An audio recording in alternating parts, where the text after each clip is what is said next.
Hello and welcome to On Liberty, coming to you live from the Centre for Independent Studies here in Sydney. I'm Glenn Fahey, Research Fellow here at the CIS. Today I'm joined by Dr. Bella Debrera. She's the Director of the Foundations of Western Civilizations program at the Institute of Public Affairs. Bella, thanks for joining us. Thank you so much for inviting me. It's a pleasure to talk to you today. Pleasure. We're pleased to have you.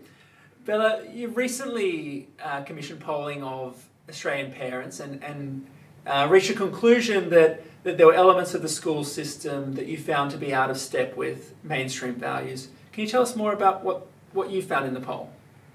Yes, so we commissioned a firm called Dinata, who we use quite a lot, to ask 1,000 Australians some questions about critical race theory. We didn't say critical race theory, but we used the language which sort of describes what it is to ask them, what they think of it and if they actually want it. So we found that, you have to excuse me, I'm reading it because I haven't learned it off by heart and I don't want to get it wrong. But we found that 82% of Australians disagreed with the statement that school students should be forced to apologise for their skin colour. 86% disagreed that schools should make boys ashamed of being male. And then 69% of school believe that school students shouldn't be taught that Australia is a racist country. So there's an overwhelming rejection of identity politics, of critical race theory, of the idea that certain people need to be treated differently in the classroom depending on the colour of their skin and depending on their gender, which are things that I think we took for granted even 5 years ago, and now suddenly have burst onto the scene, and we're actually having to ask Australian parents what they think about these things, which normally would be, we wouldn't even be talking about it. But I think it's a sign of just how bad things have got and why we're having this discussion today, that we're actually having to do a poll to find out, to prove that, mainstream Australians don't want this stuff. And do you think this is in relation to sort of isolated incidents? So there's obviously pretty well publicised episodes, and of course you've highlighted some of those in the media and other places in recent times. Is it the case of more isolated episodes, or is it something that you think, based on the poll, is a more widely held view among the public? Well, the reason why we commissioned this poll is because we've all seen many examples suddenly bursting into the media, into mainstream media, about what is essentially mistreatment and of various students at school. So we had, working backwards, we had most recently Parkdale College in Victoria here, where probably a well-intentioned youth worker who actually does believe that we're all victims of a male patriarchy society told 15-year-old schoolboys to stand up and apologise for being white, male and Christian. Then we've had Linfield Learning College in New South Wales, which got students to write these BLM-inspired messages, racist cops and only Black Lives Matter and things like that. And I think there was another college in Melbourne, in Warrnambool, which told boys to apologise to the girls for being oppressors. So these things are happening over again with much more frequency than they used to. I know these are only 3 examples that have hit the press, but I know for a fact that there's a lot of this going on in the background. So this is why we thought, well, we've got to find out what parents really think about this, because you get the impression from these reports that parents are quite outraged, and that is true. They are, and this is why we thought we need to do the poll, so we've got the numbers. And it's not just the examples, of the students. It's the presence of the curriculum in New South Wales, this Racism No Way curriculum, which really propounds this idea of race and is just this extremely sort of activist indoctrination of students happening in New South Wales. So these are not isolated incidents, and we do need to find out what parents really think. Look, and we'll come to curriculum in a little bit, but yeah, it seems to me that more or less a lot of the examples that we talk to, and now you've highlighted a few very important ones, but on the day-to-day experience of students, isn't it true that sometimes conservatives are perhaps jumping at shadows on some of these issues? Because in most cases, aren't episodes of political correctness and even identity politics more likely to be more farcical, humorous things that we should laugh off? So some examples that I'll pick on birthdays in schools, because there's been some really funny cases in the last few years.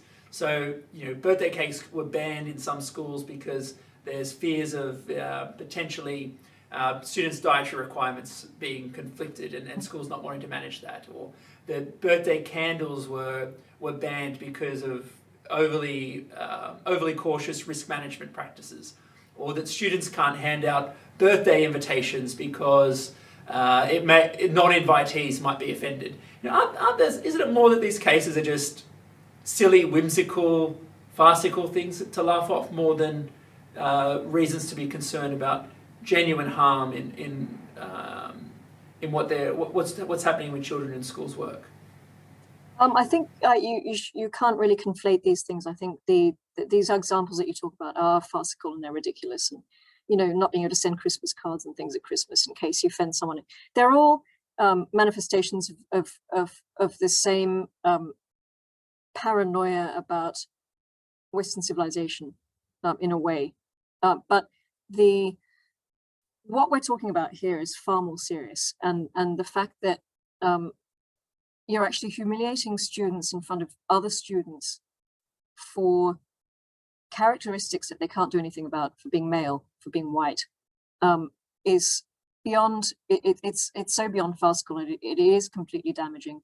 What is it doing to 15-year-old boys when they're told that they're worthless and or they're oppressors? This is appalling. It shouldn't even be happening to one boy or one class. What is that? I mean, boys are already suffering mental health problems already compared to women. They're already being told that they're bad. They're already being told that they're rapists before they've even begun life. And now this on top of that is just dire. And this is why we're talking about it. And this is why it is really serious. It's not just a matter of birthday cakes and sort of the snowflakey idea that you might offend someone if you don't send them a birthday card. Now, I want to say hi to everyone that's joined us online, and a reminder to our live audience that to send in your questions for Bella, and we'll get to those through the course of our conversation. Now, I'd like to shift a little bit here. You've mentioned that appears to be a concern from your survey that parents' views don't necessarily reflect what's happening in schools in some cases. Now, in recent months here in New South Wales, there's been some controversy about a parental rights bill, which in part seems to be related to some of those concerns that you've reflected.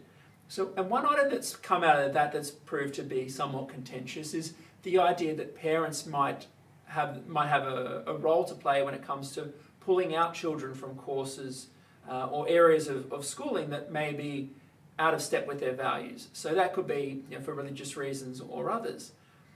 In a multicultural, multiracial, diverse society, is it the case that we need expanded options of available courses to students so that everyone has something that reflects their values?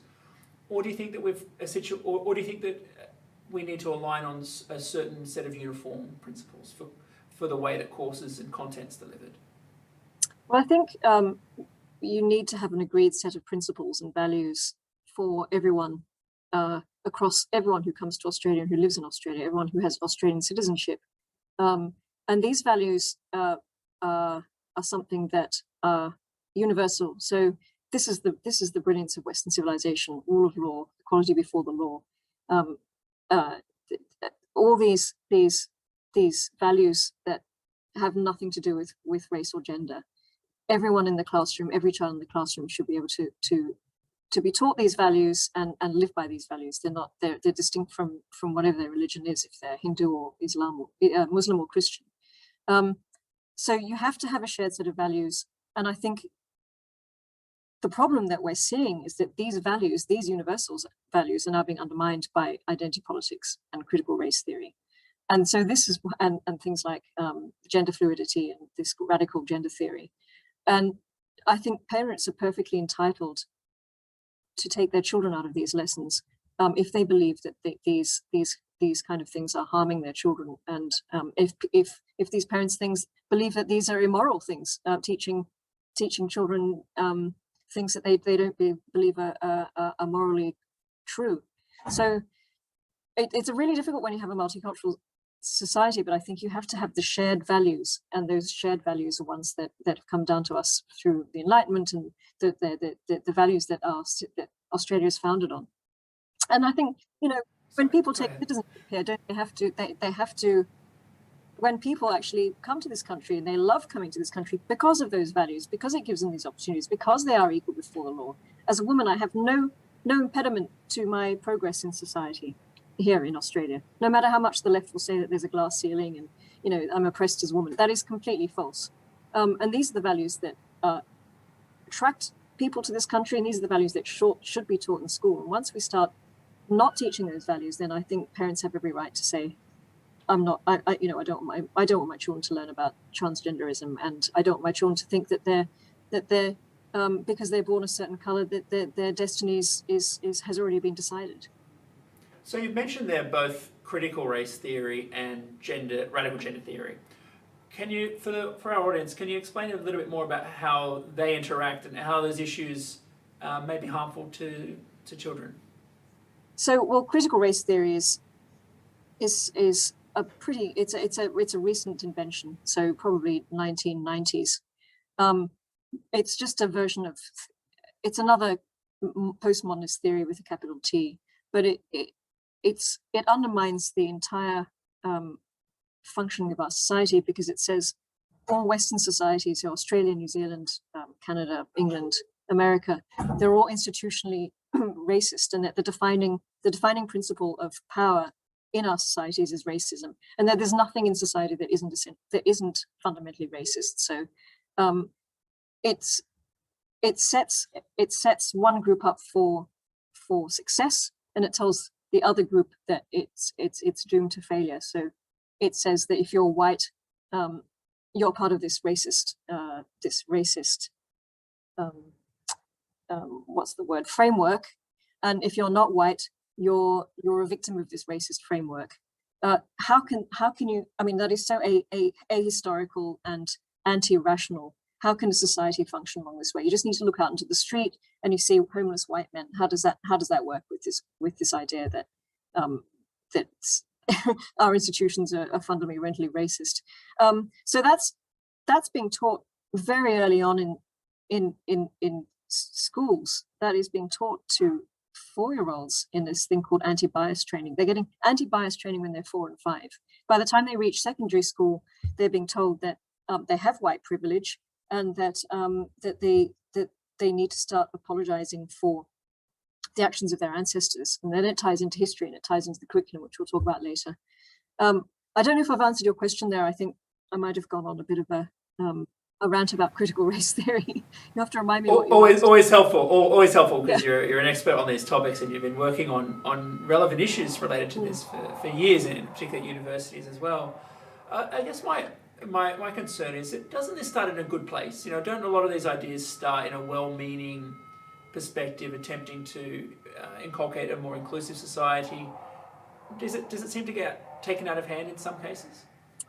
Well, yes. So the point is that these theories come about from a view that there is something wrong with society, that societies are unequal. We need to do something about equalizing society. Their solution is actually doing the opposite. It is dividing us, and it is making us less equal. Identity politics makes us less equal because it divides us based on our groups rather than so it sets us up against each other. So you could argue that they come from a desire to fix society, that where we're always going to have inequality and suffering, but it's completely the wrong way about going about it. So I think that people who do try and who do believe it, so like this youth worker who told the boys at Parkdale, probably genuinely believe that this is how they're going to fix the problem. That's why she's a youth worker. That's why she works at the council. She's motivated by good, by trying to fix what we can see is a world that where people don't have the same opportunities and don't have the same experiences. But it's completely the wrong way of doing it. It does the opposite to what it sets out to do. Can I on that? Can I jump to a question from the audience? Anthony asks, "Is multiculturalism compatible with a free society?" I think that kind of jumps off the point you were just talking to. If everyone agrees that there's a set of values, an agreed set of values, then it does work. A multi-faith society works perhaps less than a multicultural society. We've flagged it in a couple of places that we'd get there. I think, of course, it's been front and centre, particularly around proposed revisions to the national curriculum currently. And I think it's important for us to distinguish in that discussion between the element of Indigenous perspectives, which has been somewhat contentious as a cross-curriculum priority in the curriculum, and a second element is around the teaching of Australian Indigenous history and I suppose the relationship that bears with the study of Western civilization in school. If we can start on Indigenous perspectives first. So the complaint and the concern for educators from pretty much day one of the Australian curriculum as it currently is that the challenge has been that because Indigenous perspectives are a cross-curricular priority and it's taught as an elaboration of existing course content, educators have had trouble identifying where they can meaningfully and authentically apply those perspectives in some content areas. Because in some places it fits perfectly well, and in others it feels out of place or wedged in and perhaps tokenistic in application. So it seems that educators more or less are seeking ways that they can better apply those Indigenous perspectives in children's work. Now, do you think that the revisions to the curriculum that have been proposed, are they helping or hindering that challenge of educators? Well, I think they're more than revisions. I mean, this is a massive increase in content of Indigenous history. In fact, we're not allowed to call it Indigenous anymore. We have to call it First Nations, Australians or First Peoples. They depending on how they feel when they're writing the curriculum. So what they've done is that they've not only left the cross-curriculum priorities in, including sustainability and Australia's engagement with Asia, which the IPA have been saying for 10 years, you just need to take out, because if you want to decluster the curriculum, take out these things. They completely, as you say, confuse teachers. They don't know where they should be teaching it. They're wedged in, in a sort of tokenistic way. But what they've done is they've doubled down, and instead of taking out the Indigenous and Torres Strait Islander histories, they've increased it to a point where, especially in the history curriculum, you're left with the impression that that Australia's history is just purely Indigenous history, and there is no explanation of how this modern state of Australia came into being. It was bad enough in the current curriculum, and now what they've done is they've actually doubled it. So in year 7, 50% of the year 7 history course is Indigenous and Torres Strait, Indigenous history or First Nations people's history. That is way too much. And that's way too much to spend on any period of history. If you're trying to teach, if you've got 3 years to teach students everything, which is what they appear to be doing, why would you spend 50% on Indigenous history? I think it would suffice to have a semester on Indigenous history. But what's happening is that they've spent so much time on this particular period that they've completely ignored everything else. There's just no time. There's going to be no time for the teachers, and I think this is where we need to find a balance again. It's just gone completely the other way. Well, I know you're passionate about the study of history, and that's present in much of your work. Now, I know, and a lot of the discussion here has centered around the role of Indigenous history versus other histories.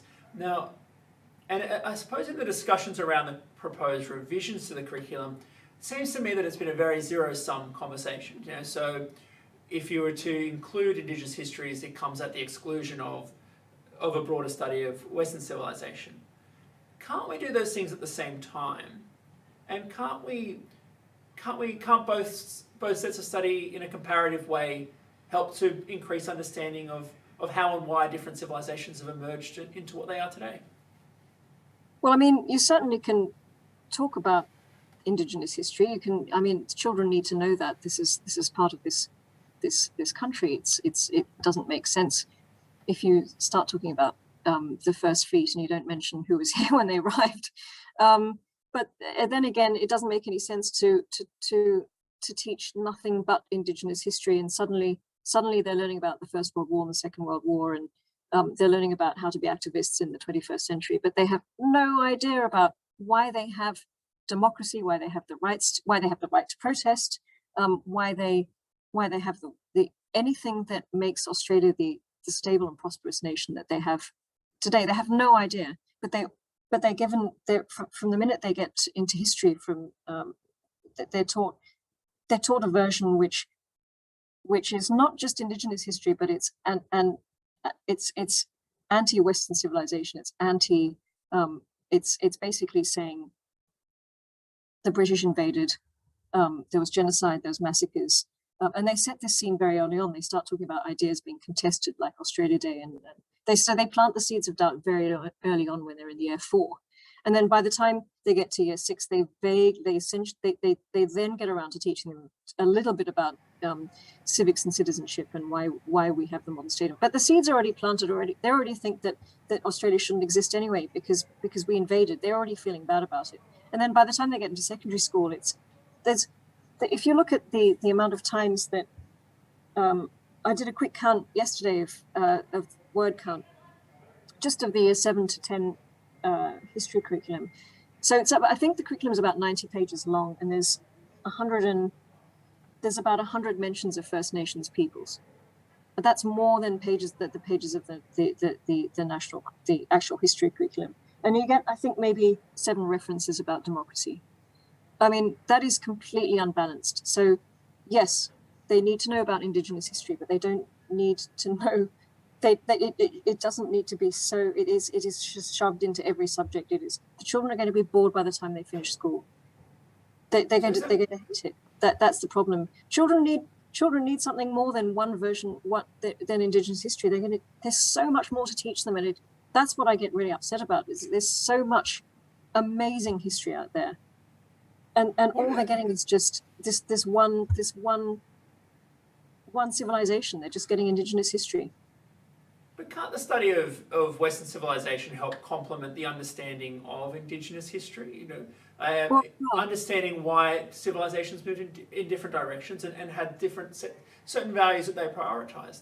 Isn't that an enriching form of history for children to learn about?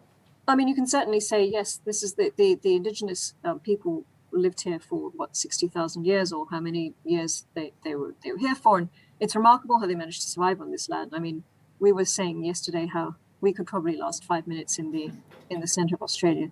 It's remarkable. They're incredible. Yes, we need to study this, but we also need to study Western civilization, because that is relevant for today, for us. Why we have computers and we have this technology. We talk to each other. We have amazing healthcare. We have opportunities available for everyone.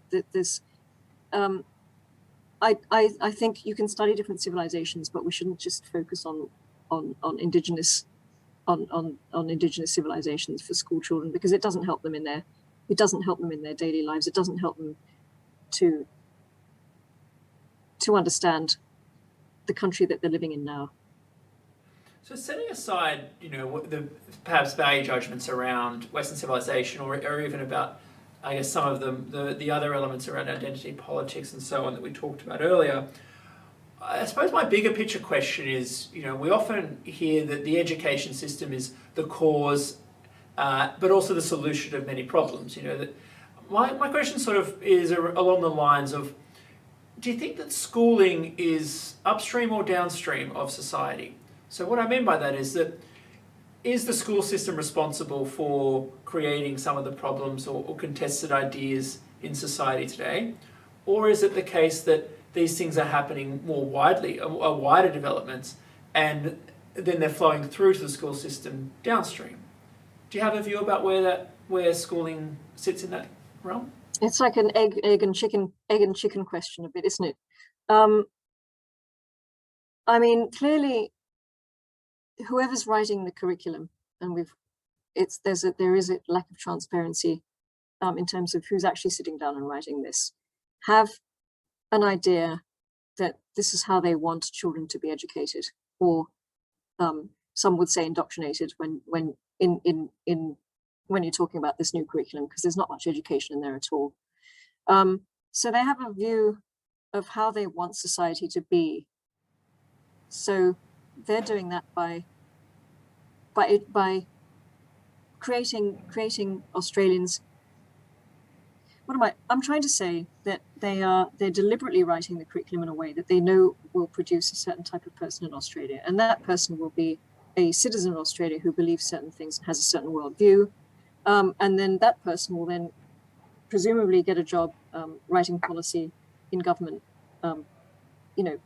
shaping the culture of Australia. So I think this is why we need to have this conversation about the curriculum, because I think it does make a huge difference to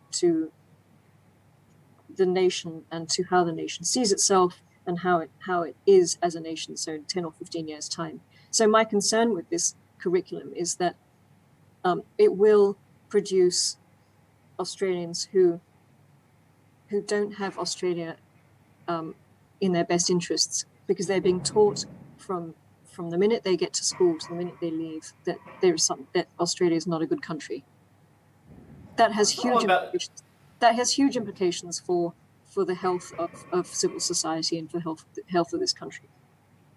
But it's not about the curriculum either, though, is it? Because the national curriculum in particular is in most states just a framework document that that's then worked upon, and the translation of that directly into the daily work of educators, that the connection is not always that one for one, right? So it would seem that irrespective of developments at the national curriculum writing level, surely it's the perspectives and priorities of individual teachers that also plays a role in the actual instruction that takes place day to day.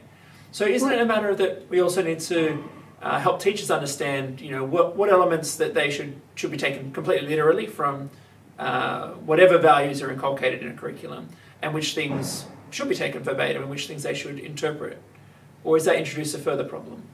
Well, I think, going to the teaching community, you can generalize and say most people going to teaching now are going to teaching because they have a worldview, and they want to pass this worldview on to their students. It's not really, and this is generally because there's some amazing teachers around who still get into teaching because they want to educate their students. But many teachers get into teaching for the wrong reason. They're renowned for their activism. They're renowned for encouraging students to get out and march for climate change. They're renowned for telling students terrible things in the classroom about how they've got white privilege. The teaching fraternity are notoriously left-wing. They have a worldview that is reflected in this curriculum. So the question is, how do you change that? How do you attract teachers who are apolitical, who just want to go in there and teach children how to read and write again? And I'm not talking about all teachers, because there are some fantastic educators out there, as you know. You're more in this world than I am. So the question is, how do you change that? How do you stop what's happening, and how do you stop teachers turning children into activists, because those teachers are activists? Well, it's interesting though. I wonder how much teaching is a especially left-wing profession or progressive profession, because it seems to me that the main I suppose the dirty secret is that all professions have become increasingly left of centre in orientation, and all other vocations have become more right of centre over time. At least international studies tell us this. So I wonder how much of that's to do with teaching per se and whatnot. But we're running out of time in this session. So one final question for you, Bella, is how can schooling better reflect the values and aspirations of mainstream Australians? Well, I first of all just take these radical ideologies out of the classroom. If you believe in them, keep them to yourself. Don't tell students to stand up and apologize for their immutable characteristics. Strip. Actually, one of our members wrote to me recently about all this, and he told me a story. He was in Second World War, he was in Glasgow. He was very young when he was 3 or 4, being educated during the Blitz. Actually, sorry, no, it was London. And they were the Blitz was going on, but there was still no propaganda in the schools. No, the teachers never said anything about Hitler. They just they just taught straight literacy and numeracy. There was the classroom was completely propaganda free. You'd think at that point in history that would be somewhere where the teacher would actually say something about Hitler, but they didn't. So he told me that as a little anecdote, and I think maybe that's where we need to go back to. We need to go back to just taking politics out of the classroom. Well, that's all we have time for today. An important point there to leave on. Let's depoliticize schooling and focus on lifting aspirations and ambitions of Australian schooling. That's my plug there. Bella, thanks so much for joining us today. I'm sure that I speak for everyone that's joined this conversation that have enjoyed hearing from you. Thanks again. Thanks, Glenn. On next week's episode, my colleague Monica Wilkie will be in the hot seat, and she'll be joined by Chris Merritt, Legal Affairs Editor at the Australian newspaper and Vice President of the Rule of Law Institute Australia. Be sure to tune in again at this time next Wednesday, and bye for now.